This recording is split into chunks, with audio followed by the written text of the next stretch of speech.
Hello and welcome back to the PCMR podcast. That is Pop Culture Master Race, your home of movies, comics, TV shows, especially TV shows today. Yes, today is a Exciting. review episode. We will be talking about the latest Daredevil Season 2 coming at you from Netflix and Marvel and ABC Studios. This was highly anticipated, especially for Highly. us. Our first episode ever as a podcast was all about Daredevil Season 1. And I think that was almost exactly a year ago today as well. There's still a few more months because I think we released that in May. May? Yeah, but we're getting close to Yeah, we're getting doing close this for to a it. year. That is amazing that we have lasted that long. And if any of We you have didn't been, expect that. if any of you have been listening for that long, well done, matey. You don't exist, but well done. Yeah.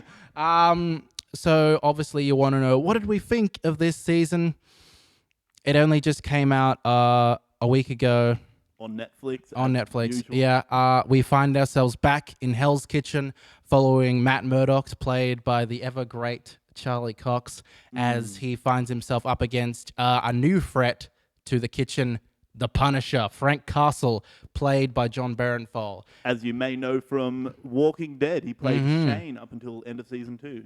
As well as another figure from his past, Elektra Nachios, played by Elodie Young, as well as What a loaded bag that character was. Ooh. Ooh. Just her whole character was just a roller coaster from start to finish. Mm-hmm. We'll get more into that. yeah, as well as our returning favorites, Foggy and Karen. So yeah, this season really kicked off pretty quickly, a lot quicker, I would say, than season 1 did. Where season 1 kind of took its time, it evolved very carefully. This. It needed a bit, it's a season 1. It needed a bit more establishment. Like, everyone knows who Daredevil is. Yeah. Like, everyone remembers the 2000. They have an incident. idea in their mind of what Daredevil is, but Marvel obviously needs to reintroduce and re-educate people onto who Daredevil is. Now, that was just, oh fuck, what the fuck was I saying? How do you think about it? Just Word Daredevil, vomit. yeah. So obviously people now have a better idea of what Daredevil actually is supposed to be. We can just kick off into this season, which I can say confidently is a lot more comic booky than the previous season and a lot of other shows out there. And when I say that, I don't mean that the other shows out there, like your Flashes or your Arrows, aren't very comic booky. This one is a lot more closer to a comic book, where those other ones kind of feel like they're taking a lot of stuff from comic book universe, especially the Flash, really kind of leaning into all that kind of multiverse stuff. This show really feels like it's rooted in like serial, kind of a really great comic book arc, as opposed to being like Yeah, it's like the other shows seem like they're more taking inspiration from the comics a lot more than they are making the comics into a show. Not that there's anything wrong with doing it that No. way. It's just a different way to go about no, it. it's a different way to go about it, especially like this show. It's a lot more kind of serialized, where those shows are kind of more concerned with villain of the week because they're, it's week by week basis. Especially the Flash. Oh yeah, Like the Arrow, towards its later seasons, it started to introduce more large arcs, like with the whole season 3, like the League of Assassins throughout it. But the Flash is definitely like, I've only watched season 1 of the Flash so far. I haven't gotten into season 2 yet, but a lot of it seemed very episodic, new villain every episode, and they're dealt with at the end of each episode. that is not what Daredevil is at all, and this is. Especially to those shows, this is not a show for children. I know we emphasized that last season, but Yeah. even more so this season, it is. it is not a show for children at all. It is bloody, it is violent. And we have especially one character to thank for that this season, Frank Castle. Now, let's get into it. Episode 1, bang. It goes off with a bang. Obviously, Straight we're into getting it. straight into it. We're reintroduced to where things are right now. And I feel like this show really kicks it in to a high gear. We find Daredevil. He's patrolling the streets. Crime has gone down a little bit since Kingpin has gone away, but that's left a vacuum. And you have people coming in like the Irish. There is a hole in Hell's Kitchen's criminal world that everyone wants to fill. Yeah, and you have all these factions coming in, like the Irish, the bikers, the Yakuza, and I believe the cartel is mentioned a couple of times. Yeah, the cartel is mentioned there. I don't think we ever see them though. Yeah, we do. Like, Well, we yeah. found them hanging off I them? forget because it's like the first episode. They're all Yeah, dead. you found the cartel hanging off the meat hooks. Yeah, which you can see in some of the trailers. So that's not really a Yeah, not spoiler. really spoiler. We'll try and keep it non-spoilery first, so you can get like our As impressions. always. Yeah, and then we'll do a spoiler section afterwards, as always. Yeah. So this season, I think let's talk about characters. So, let's start with our main character, Matt Murdock, and talk about how he's different from season 1. This season, he's a lot more conflicted. Like, I feel like last season he was trying to find his voice. Like, what am I supposed to be doing? What am I supposed to do? And then by the end, he's kind of like, yeah, I'm gonna be Daredevil. Hooray! This season is like, what does that mean? Yeah. What does that mean for my work life? What does that mean for me as a person? There is a much stronger emphasis on him battling between his two identities. The fight between trying to be Matt Murdock and trying to be Daredevil. And it's really, I love the way they explored that, because that's something you get with every superhero vigilante. Like, it's explored in the Arrow really well as well, I believe. But this season really takes it to the next level, shows us his conflict of being these two people. Yeah, and it's a lot more that like he's really prioritizing being Daredevil over being Matt Murdock. Yeah, like after a bit of conflict, like he's like, no, I need to be Daredevil. This is what this city needs me to be. And you know, there are good arguments to say that he could be needed more as one or the other, because you see all the work that he has to do. During, I think the court case stuff was really good this season. I would have liked a little bit more, just maybe a few little more like little case of the week things. I know we're not gonna get that. I know it's not really a kind of like a it's not really episodic show. It's more serialized than that. It is like a 13-hour movie. But I would like to see some more court stuff from him. But we did get some pretty good court stuff. Yeah, in the whole Frank Castle case, it was brilliant. Yeah, and I feel like the Matt Murdock that we're seeing here is much more closer to what I remember from reading the comics, where especially during like the Bendis Malieve run or the Ed Brubaker run, he was a conflicted dude. He didn't know what to do. He had all this guilt from all the things that he'd failed, all the people he'd failed to save. And he was just this dude racked with all the Catholic guilt, not knowing what was right and what was wrong, but just knowing that he had to do something, that he had to change the way things are. And that's what he's trying to do here. And, he's succeeding, sort of. He's doing his best. He's doing his best. He's still very much the son of a boxer where, like, he gets knocked down so much throughout this season.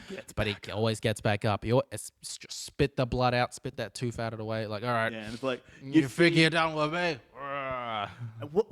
This is probably a weird thing to talk about, but what I really love how they do is the next day, you see him and he has these cuts and these bruises. Yeah. Like, I feel like I'm going to keep doing this. I'm going to compare it to the Arrow again. Like, comparing it to the Arrow, Oliver Queen, next day, he's fucking perfect. No cuts, scratches, bruises. And there's next day, Matt Murdock, he's fucked up. He has to convince everyone he's an alcoholic. Yeah, there are a few episodes here and there where he doesn't really put the suit on because he's fucked up. He's done for like an episode or two where he's like, no, I need to heal from this. Like, that was some shit I went through. Yeah. That shit happened to my body. Of course, and that shit we're talking about is the Punisher, Frank Castle. John Barenfold comes into this show and perfectly fits into this world where the world that they've created around Daredevil is really, I think the best direction they could have taken this was to introduce the Punisher and really like question, like where last season you're thinking like, is what Matt's doing kind of right? He's torturing people. Like, oh, that's a bit risky. And then you're like, well, if you think that's bad, what about this guy who comes in and just kills people? Just straight up murders people. He is a serial killer. No mercy, no conflict, nobody spared. No. But they are kind of really cut from the same cloth. And you get my favorite episode of the show so far, including season 1, is episode 3. That's where they really cut into the meat and potatoes of like the difference between Daredevil and the Punisher and like how these two people are very similar yet so different. Yeah, it was brilliant. Had some brilliant acting.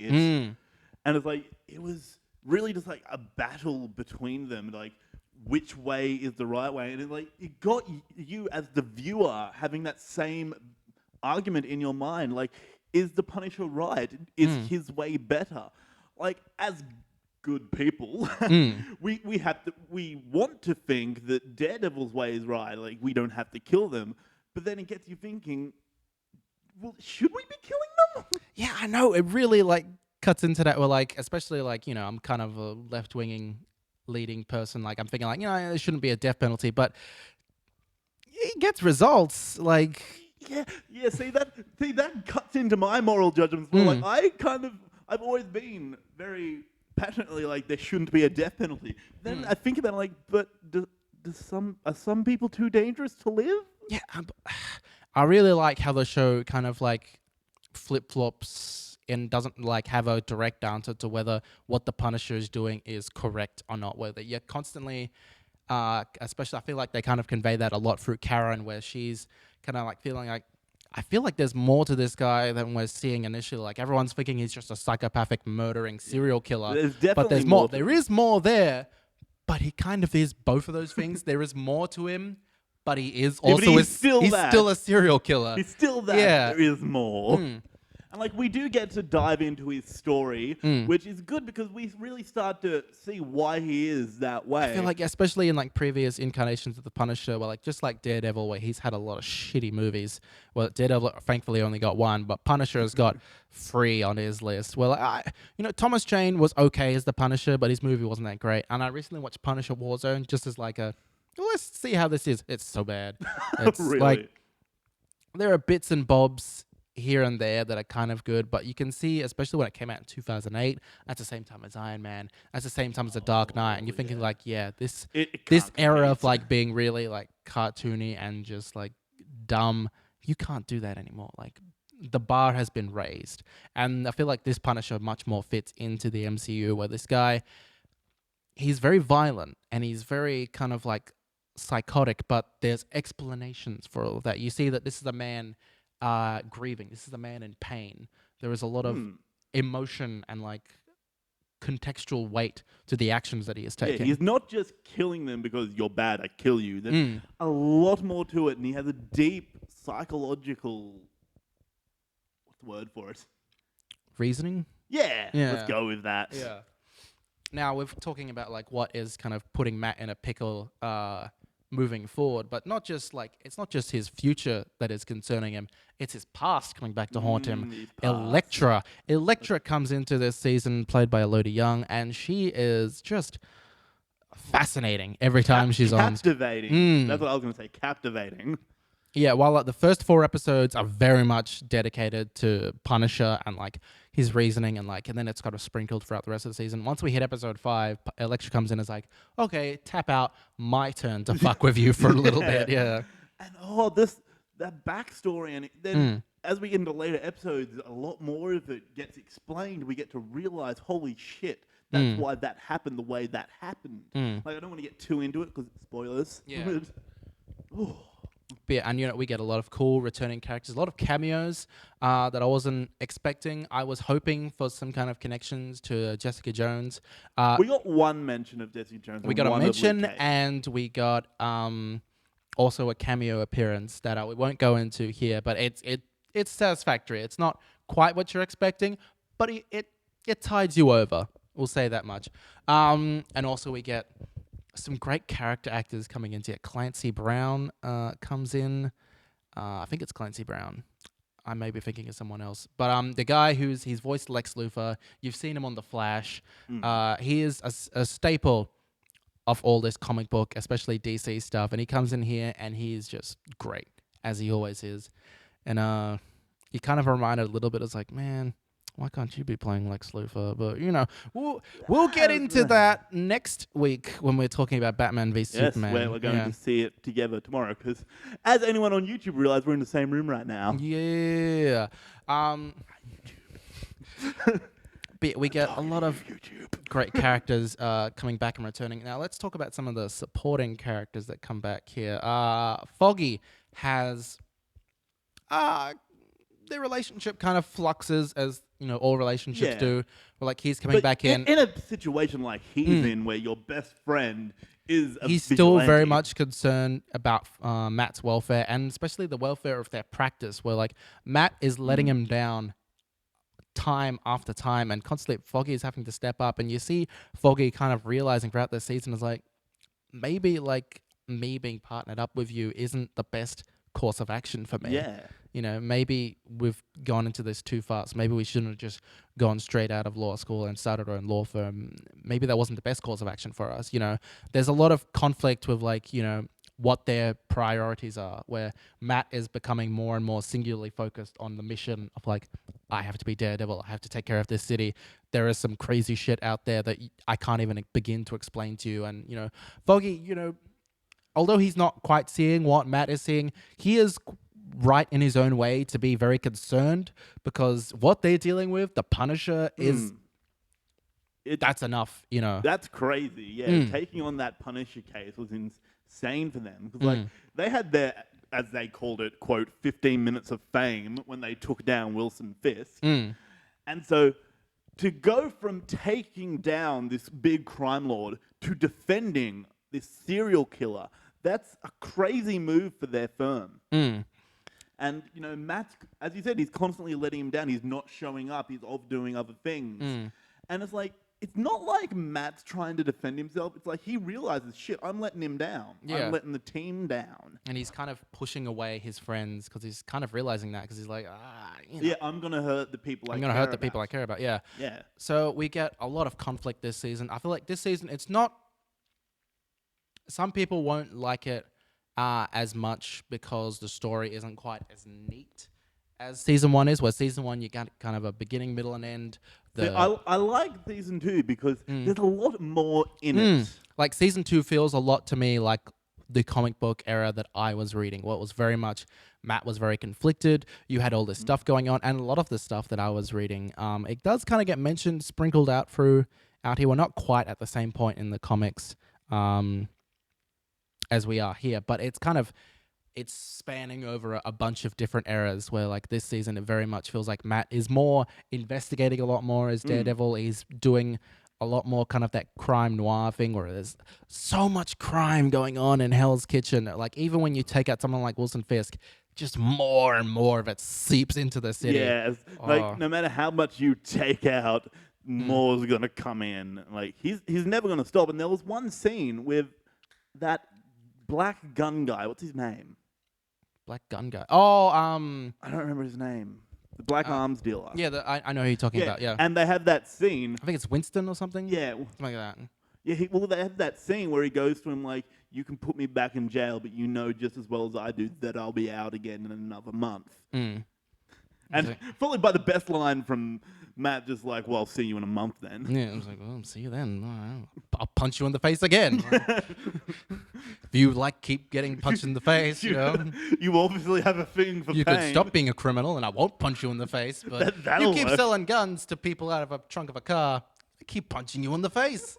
And speaking of which, we've been talking a lot about character, a lot about story. That's not the real reason you should watch this show. As much as that stuff is good and excellent, it's great, and just really high caliber, the reason this show is so fucking better than Arrow, than even the Agents of S.H.I.E.L.D. or Agent Carter, all of the other superhero shows, is that the fight choreography in this show continues to be motherfucking immaculate. Insane.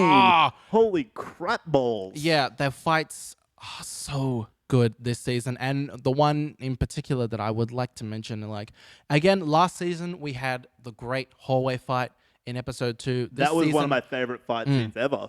They ramped it up episode 3. Take that fight scene and put it on steroids. Just like Matt Murdock in a building going down the stairwell with a revolver strapped to his wrist and a chain. One hand duct tape with a chain to it. Yeah, and then he has to fight through an army of angry as fuck bikers. Yeah. And, if you think about it, bikers, they wouldn't be the most trained fighters.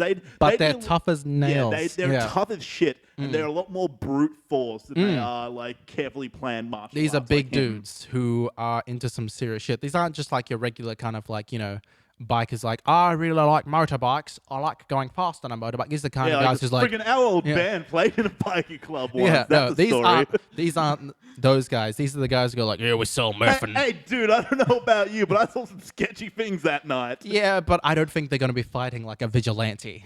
Sad. We should stop talking about that night before we No, get no, no. bikers coming after our throats. We support bikers in real life. We don't support these fictional bikers who are definitely criminals. Yes. Confirmed. Not all Yeah. bikers are criminals. No, let's not go down that road. Go down that road. Ooh. But no, yeah, the fight scenes in this show continue to be great. There are a few missteps here and there, but overall, it's quality. Like if 90% of it is good, you have to give credit to it, and you just kind of have to let a few of the mishaps here and there slide, because every show is going to have mishaps here and there, but this one overall is definitely, once again, just stupendous. And Matt, I love Matt's fighting style, because as much as it is about like flippy kicks and fancy ninja moves, looking pretty like in the Star Wars prequels. yeah, like you get a lot of that stuff in like all those other TV shows where it's like, one punch and they'll knock him out. Matt, for him, it's like, if you want to knock someone down, You gotta work. punch him 6 times as hard as you can, then maybe they'll stay down. Yeah, you gotta work for it. Because in real life, people get up. Yeah. And angry bikers who you just blew up their clubhouse, they're gonna fucking As get much up. as Matt is like a blind ninja, he is also a boxer, where it's a lot about just punching people as hard as you can for as long as you can until you're very sure that they're not get up. Like you look at shows like Arrow, like Speedy or something, or punch someone a couple more times than the show thinks they need to, and Arrow be like, what are you doing? You're out of control. If he saw the way Daredevil had to put people down, he'd be like, what are you doing? Arrow would have a heart attack. He would go crazy, because he's just like, shoot him with an arrow, Trankata, and then I punch him once and they're down. Like Matt's in there, it's just like, jump kick. I think he's down. No, have to make sure. One for good luck. Just so much punching, and It's crazy, and like, it the does sound effects that's one continue thing to that be just so meaty and heavy with every punch. That's what is just, makes the punches feel even heavier. Just the sound of it, like you get the big thump and a crunch, and it's just And you if you feel them in your soul. and while as much as like Matt's putting so much effort into it, you kind of realize like this is why Punisher's way kind of feels a little bit more precise sometimes, because he's just coming in and it's like, well, you shoot them and they're down. You're punching people 12 times and you're tired already. You've punched one person 12 times, you're tired. I've shot them, they're down. Next person. Yeah. Form an orderly line, please. Not to say that Shoot Punisher for you doesn't have all. to get in some brawls himself, and those brawls, Yeah, equally as brutal in a very different way. Yeah, well, we get to see them two fighting, and it's insane. Oh, the fights between Punisher and Daredevil are amazing in the show. Like they live up to what you've been wanting from them. They fight roughly like 3 or 4 times throughout the season. Yeah, and each fight time they're like equally matched. Like neither of them is better than the other, which is brilliant to see. it's especially as we're coming up towards Civil War. There's a lot of stuff in this where it's like not quite directly connecting to Civil War, but you can see like that kind of the public consensus is like kind of shifting that way, where people are like, well, what is a vigilante? What is a hero? Should they have like oversight? Do we need to rein these people in? Like, are they the law? Like, yeah, we're really starting to get into that mindset, which Civil War's going to slap in our face. yeah, like, Hey, how awesome would it be if just out of nowhere Daredevil appears in Civil War? I wouldn't mind, like, what I'm really hoping for. I don't need him to actually appear, but maybe I don't just think like he will. no, but like if you see like a news article or something in the background where it's like, and Daredevil again has been spotted in Hell's Kitchen, just like a little mention, so like it's acknowledged that he exists. Like I don't need him to be front and center, but maybe just like an acknowledgement, so like a kind of a shout out to the greater world of the Marvel universe would be, Yeah. But there is that thing where it's like they got to know that there's going to be a lot of people who are watching all the movies but not worrying about any of the TV stuff. Yeah, which is why they've made Agents of S.H.I.E.L.D. the way it is. Because it's like, in the minds of the Avengers, Phil Coulson is dead. So you can't have any reference to him being alive in the movies, or the viewers who haven't seen Agents of S.H.I.E.L.D. are going to be like, what the fuck? Yeah, it is. It's a tough balancing rope to walk, but I wish there was more. I wish there was more kind of consensus between the two parties. But it's scheduling conflicts, and you're not quite sure if like they're trying to figure out the timeline of like, where does Daredevil line up in all of this? If it's like week by week, you can be a bit more sure. But if it's like you're dropping 13 episodes, like, well, if it drops 13 episodes at once, they go from like summer to winter, and it's like, well, yeah, you're shit, not entirely sure. we? You're like, where things are like. And when you're binge watching it in a weekend like we are, it's kind of confusing to see bright, sunshiny days in one episode and snow in another. Yeah, it does confuse you a little bit. Well, we'll try and wrap our non-spoiler section up there because I have a few like more spoiler things that I think there's definitely some spoiler stuff we got to get always, into in the show. Well, I would say while not a perfect season, I did enjoy this overall more than season 1. We got more. The costume was improved.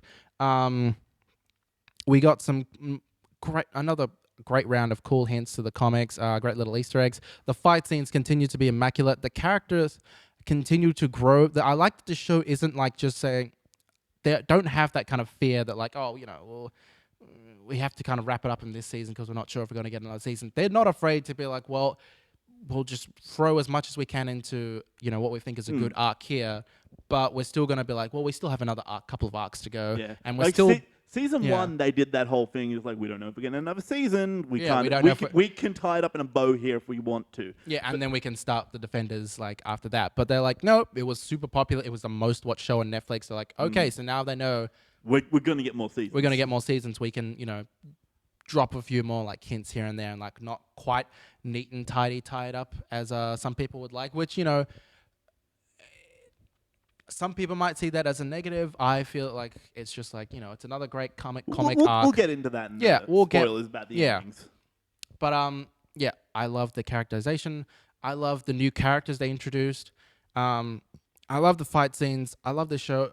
Daredevil is my favorite comic book character, and just seeing him portrayed so well on screen it's a treat for me. So I'll give it a solid 9 out of 10. Just another great season. Can't wait for the next one. Yeah, I was going to give it I don't want to give it a 10. I kind of almost want to, but I don't want to. It wasn't perfect. There was some problems I had with the ending. I want to give it like a 9.5 because it's so close to a 10, but hasn't quite hit the ball out of the park yet. Yeah. But we'll see how we go with another season. So if you haven't seen the show yet, stop here. Go watch the show. Yes, what are you doing? Go watch it. Go watch the show. It's good. It's definitely worth your time if you like good television, good comic book stuff. If you're into the MCU, you should be watching this stuff. Yes. And if you want to see a good Batman show on TV, watch this show. It's real good. It's good. Yeah, all right, so let's get into spoilers here. Now, let's talk about who Elektra was revealed to actually be. Oh. Black Sky. Now, this stuff got mentioned in the first season where there was the episode with Stick, where they go to like a shipping yard. There's some kid in a container. We were all very confused. We're not entirely sure. Black Sky isn't mentioned in the comics. Here, I think now I can give an explanation of what it is. Black Sky, I think... Yeah, a lot more of an understanding. Black Sky is the MCU version of the Beast, which is like the kind of the demonic entity that the Hand worship and derive their power from.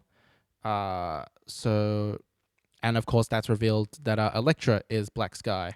And although she dies at the end of the season, she gets put in a giant pot. Yeah, she gets put in a giant pot, and that's... We don't really know what that pot is about.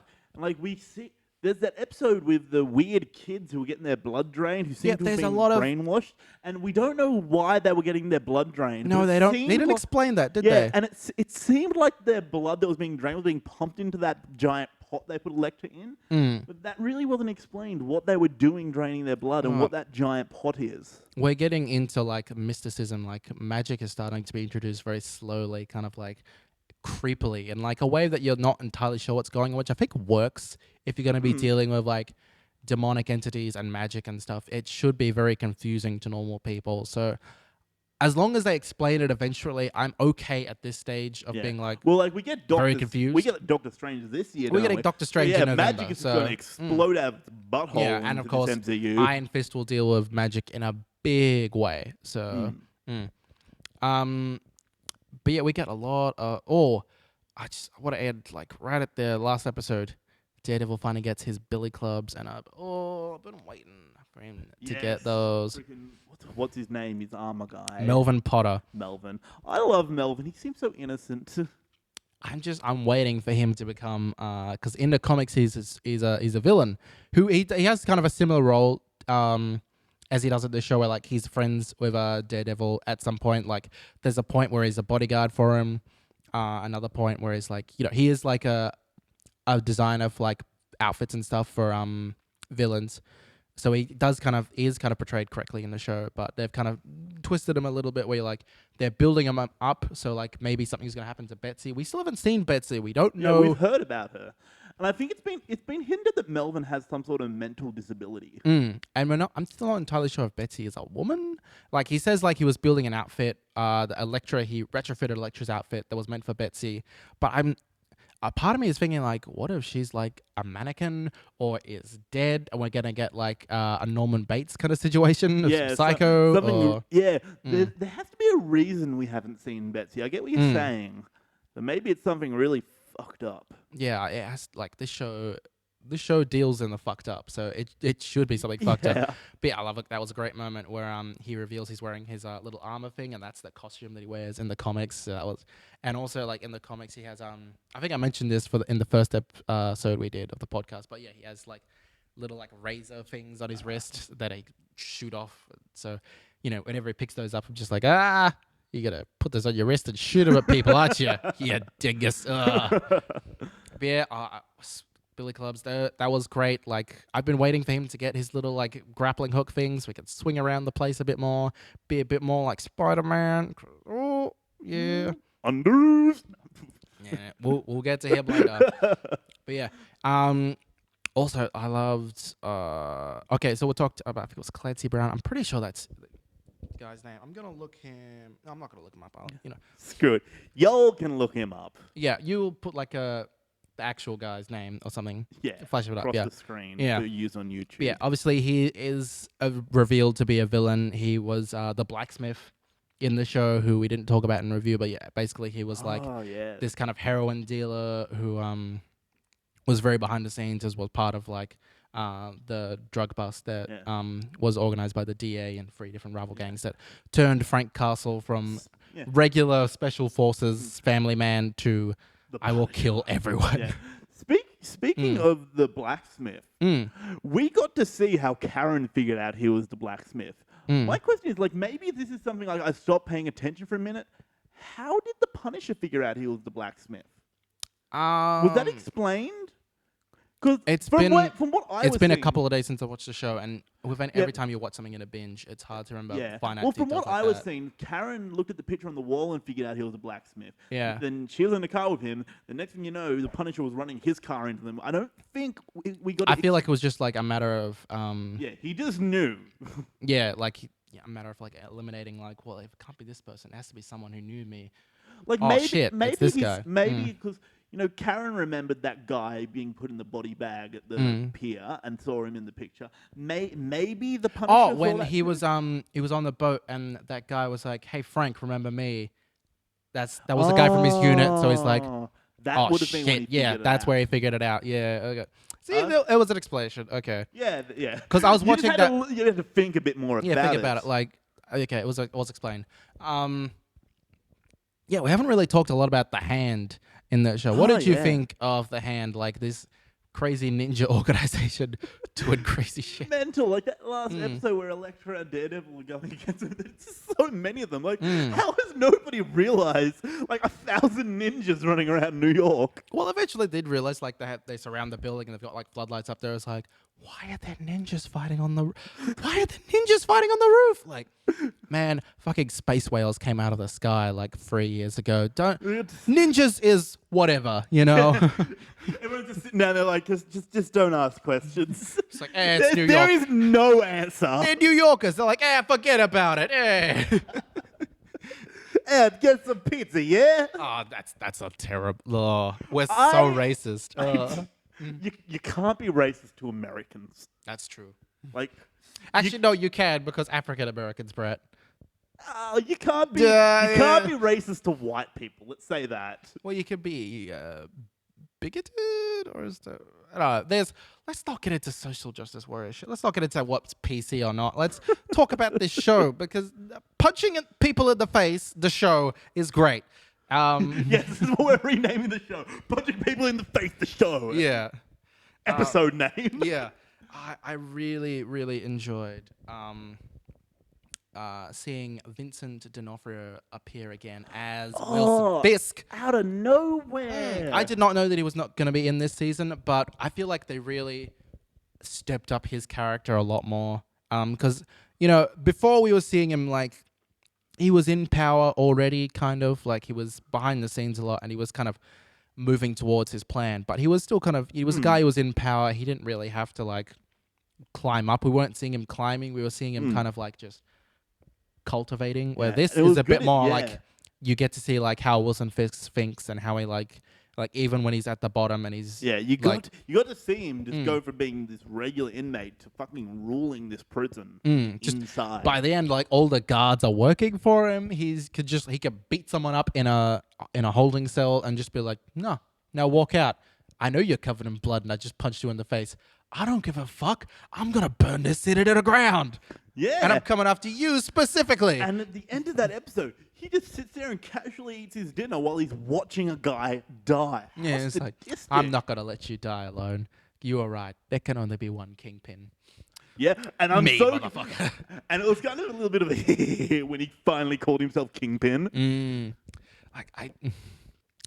I don't want to see him succeed, but I do like seeing a guy just like rise up and like burn everything to the ground, be just a complete badass. Like, and I do enjoy Vincent D'Onofrio. I really think that Daredevil needs to have like one of those big events, like in the Arrow, where just the city gets its shit turned up on it.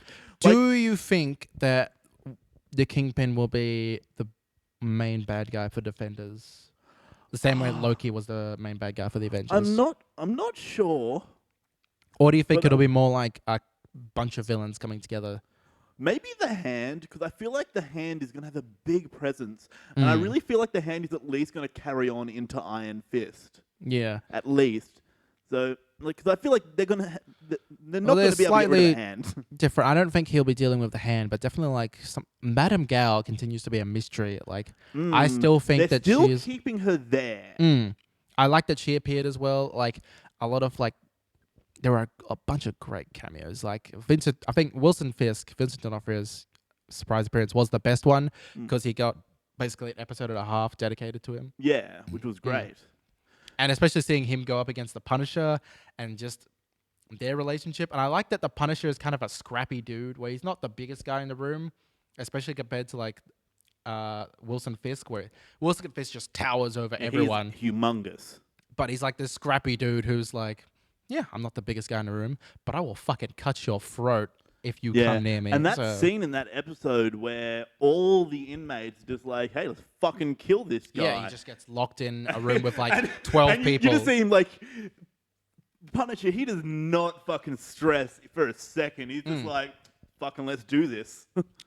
He is up for a fight 24/7. I also like that throughout the season, you see his face get more and more fucked up where like at the start he's got like he's fine, he's got a few cuts and bruises here and there, but by the end of the season, especially his foot has had a drill put through it, his face is covered in bruises. That scene in the drill was intense. That was one of the scenes where I kind of cringed.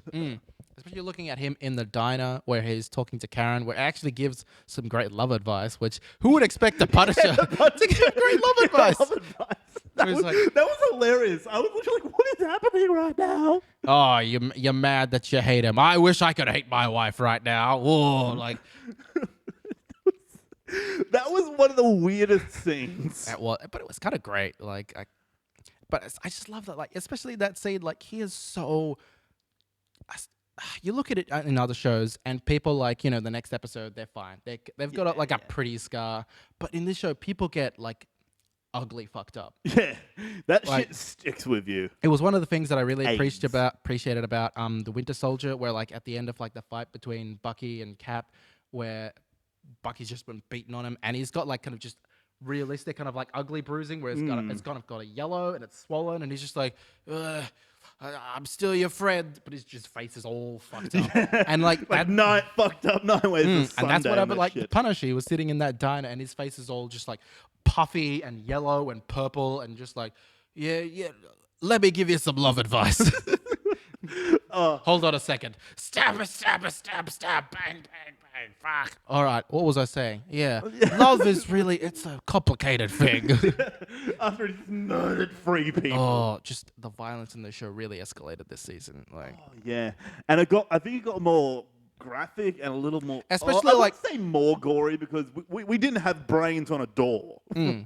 but you did see have like points where like point blank shotguns to the face. That drill going through the foot, I thought that was very visceral because just like blood spurting and everywhere. as I said before, the sound effects in that, it just made my stomach churn. A lot of great character actors in the show. I think one we didn't mention was the Irish guy who comes in. I don't know the guy's name, but he played Vincent Van Gogh in an episode of Doctor Who. So it was, That's a step.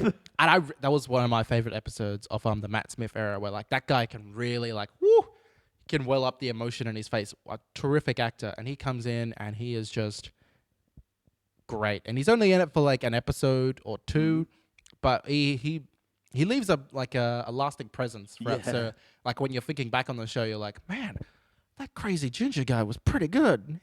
What a great performance. But yeah, this show is littered with great performances, littered with great Easter eggs. You get Carrie Ann Moss coming in as Hogarth, the lawyer from Jessica Jones. She comes in. That thing was one that we were like, it's her. Yeah, You could tell that that's what they were going for because Foggy was sitting there having dinner with her and just kind of went in from behind and like you heard her talking like, we know, Is that I know Carrie that Ann Moss? voice. I know that It's voice. Jerry Hogarth. Oh shit! Like, I was hoping for a Jessica Jones cameo, mostly that she would just like walk by Matt and be like, "Fuck you, blind asshole" or something. But this was pretty good. Like, Well, they're gonna meet eventually. It's gonna happen. it's gonna happen to Defenders. So like, you could have like Defenders side is characters. next year. Possibly next year. Yeah. Yeah, We get Luke Cage this year. Luke Cage this year. Maybe another season of Jessica Speaking Jones of Luke next Cage, year. we saw a surprise that's- trailer. Yeah, that appeared like pretty much 2 days after Daredevil dropped. No, it was the same day. The same day? Oh. Yeah, because what it was hidden at the end of Daredevil. Because you know how at the end of a movie or a show, it'll say suggested watching this next. It loaded into the Luke Cage trailer as if it was another episode of Daredevil. So that was like their way of doing like Yeah. end credits kind of. Yeah. That's cool. Because I remember reading that at the end of season 1, they kind of wanted to do that, but they're like, but the way Netflix does during the end credits, it shortens the box. Yeah, that was so a- we really couldn't do that because no one watched to the end. So that was kind I of their guess way of they doing figured it. it out doing it. It's like, oh, here's a way we So can it do just it. Yeah. loads into it as if it's another episode. That's great. That was really cool. I think last year they had a moment where Stone appeared, that like guy that Stick was talking to, who doesn't appear Yeah. this season, which okay, weird. I thought we'd get some Yeah, more. well, he's obviously part of the Chased. He's like one of the lead figures of the Chase, who doesn't appear this season for some reason. Maybe next season we'll get to see next a season, lot more maybe. of the Chase. That's the thing with this show, where like there's so much that they addressed this season, but there's also so much that they didn't address. Like Yeah. we're still like Leland Owsley was always talking about his son.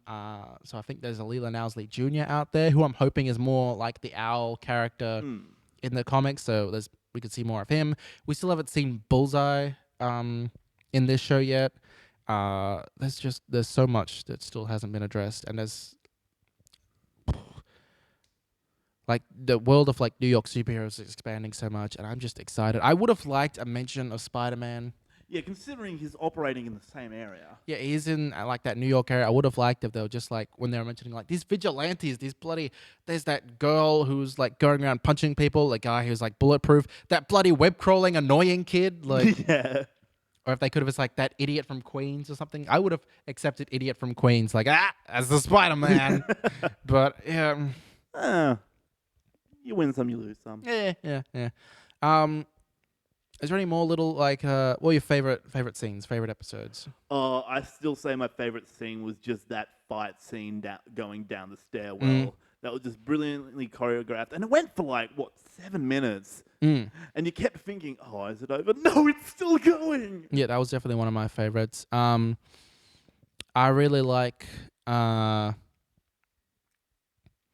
the rescuing of the Punisher. I thought that was Yeah, a I great was moment. just thinking like that The where they torturing of the Punisher was great because you get to see like where Punisher's been on the other side of like kind of torturing Matt Murdock kind of psychologically and having a conversation with him. yeah, This was like the coin flipped where like you see like he's actually getting tortured. mm, Yeah, no, I was just thinking myself that that scene in the graveyard where the Punisher's talking that's about his family that's what I'm so glad they got John pulled Barenthal on the heartstrings. for the Punisher. Like was something they couldn't have done in the other Punisher movies. Where like they have to tell like a concise like hour and a half, 2 hour story. With this, they can take their time to have like just small moments where the Punisher will talk about his family, or he'll just like try and explain his philosophy, and he gets time.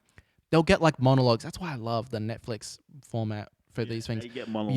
You get monologues, and that's Like there were some scenes where I was sitting there, like we both did drama in year 11 and 12 at high school, and I was just thinking, man, I would have loved to have just I know, taken if you that. could have taken that and done that as like a big, like I would have loved it in his monologue. It's so good. I literally thought that Punisher monologue. Like literally, I wish I could have just taken that and did that as my year 12 performance. That would have been. Oh, there are so many moments that I've throughout these shows where I'm just thinking like, especially like you get to like Matt's kind of like speech for like why New York needs superheroes, where he's like trying to defend Frank, like the Punisher. He's like, yeah, sure, we need superheroes and we need people like Frank. Now, what he did was wrong, and he's fucked up. But Yeah. his heart was in the right place, and we can't condemn superheroes overall just because this guy, killed 30 plus people that we know of.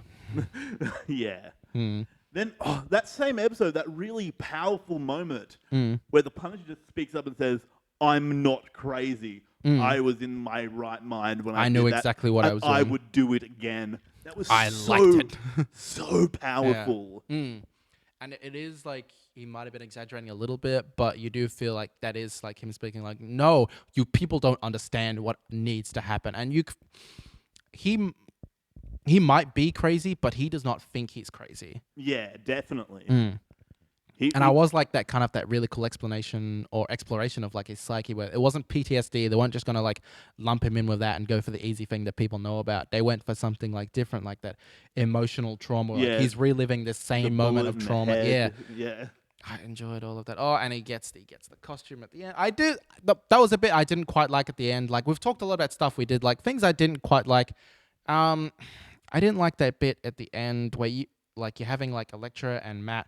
They're gonna fight off all the ninjas, and that's good. But I was hoping, like, especially you've seen in all these like previews that Punisher comes in and he's got a big old minigun, and I was hoping for like a moment where like there's all these other ninjas show up and they're like, oh no, we're surrounded, and then Punisher shows up and he's just like Mows them down. just mows them down. But he shows up for like he does a few sniper things, and he's standing on a roof far away, and he's got like his Batman moment, where he's like, oh, see you later, Red, and you're like. Yeah, I love how he calls him Red. Though. I did like that. It's kind of cute. I did like the nicknames, and he, in the comics, there's the Reds. He's got Spider-Man, Deadpool, Daredevil, but we're never gonna see that. But maybe one day, Daredevil and Spider-Man could share a screen, and maybe one day. Well, we know as a fact that this MCU it's going to go on for a long time because Disney's making an insane amount of money, so they're going to keep this shit rolling. Yeah. Like we know what's happening up until 2019, but I still don't know how they're going to top Infinity Wars. That's a question for another time. I think that about wraps it up for us. Getting there. Yeah. If you want to tell us what did you think of Daredevil, let us know. If you're on YouTube, go down in the comment section, give this video a like, give the channel a subscribe. If you're listening on SoundCloud or iTunes, make sure to subscribe. If you're on iTunes, give us that 5-star review. That really helps us out, pushes us up in the ratings, let other people know. Surely you want other people to know who we are. Yeah, just be a pal, do it. Also, if you want to find us on social media, we're on Facebook at facebook.com/PCMR podcast. Give us a like. We're on Twitter at PCMR podcast. We also have our own personal Twitter accounts. I'm at Aiden's Vlog, at AIDANSVLOG. I am at meman125, spelled how it sounds.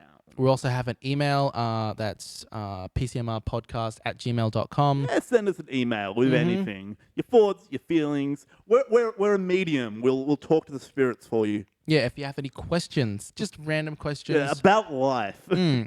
We want to start a new segment in our news program where we answer fan questions, but we need some fans and we need some questions to do that. So Yes. help a brother out, eh? Please love us. Yeah. Next week we will be talking about Batman v Superman: Dawn of Justice, which comes out tomorrow, or the day of this comes out. Really, there've been mixed reviews. At first, it was very positive. Then it got real negative. Yeah, the score on Rotten Tomatoes right now. I haven't looked at any yet. I looked at one just to read like a bad review, just because just to see what it was all about. And the guy didn't seem quite like. Yeah, well, I saw a mutual friend of ours post on Facebook a screen cap of Rotten Tomatoes, and it's 39%. Yeah, so obviously this film is being divisive. I don't think it's going to be a fan four stick. There's no way it's a fan four stick. It can't be that bad. Well, I don't know. I just want to go into it with just an empty mind. I don't want to go in high expectations. I don't want to go in with low expectations. I just want to go in and see what this movie is about. Yeah, I just want to see this movie. I need to get my own opinion. Yeah. And we will give you our opinion next episode for sure. But until then, I have been Aiden. I still am Brett. And you have been listening to the Pop Culture Master Race PCMR podcast. We will see you next time. Farewell.